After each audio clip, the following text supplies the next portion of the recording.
মারধর, হুমকি-ধমকি, পোস্টার ছেঁড়া, কালো টাকা ছড়ানো বিভিন্ন অভিযোগ এনে কালিয়াকৈর উপজেলা চেয়ারম্যান প্রার্থীর সংবাদ সম্মেলন। দৈনিক জবাবদিহির গাজীপুর প্রতিনিধি মোহাম্মদ মাসুদুর রহমানের রিপোর্টে দেখুন বিস্তারিত। গাজীপুরের কালিয়াকৈর উপজেলা পরিষদের চেয়ারম্যান প্রার্থী জেলা যুবলীগের যুগ্ম আহ্বায়ক ও বর্তমান উপজেলা ভাইস চেয়ারম্যান সলিম আজাদ নির্বাচন কর্মীদের মারধর, হুমকি-ধমকি দেয়া, পোস্টার ছেঁড়া, কালো টাকা ছড়ানো সহ বিভিন্ন অভিযোগ তুলে সংবাদ সম্মেলন করেছেন।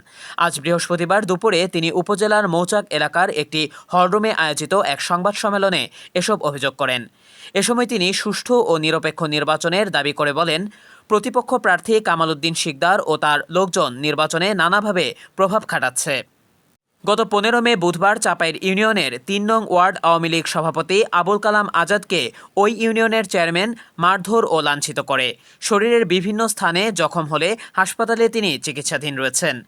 দলীয় অফিসগুলো তার প্রতীক আনারসের কার্যালয়ে পরিণত করেছে।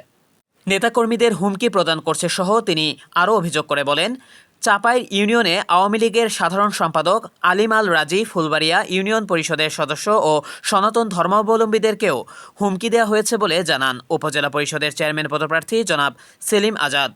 সেলিম আজাদ চেয়ারম্যান পদপ্রার্থী আওয়ামী লীগ নেতা আব্দুল ওয়াহাব মিয়া, রফিকুল ইসলাম তুষার, নূরে আলম সিদ্দিকী সংবাদ সম্মেলনে উপস্থিত ছিলেন।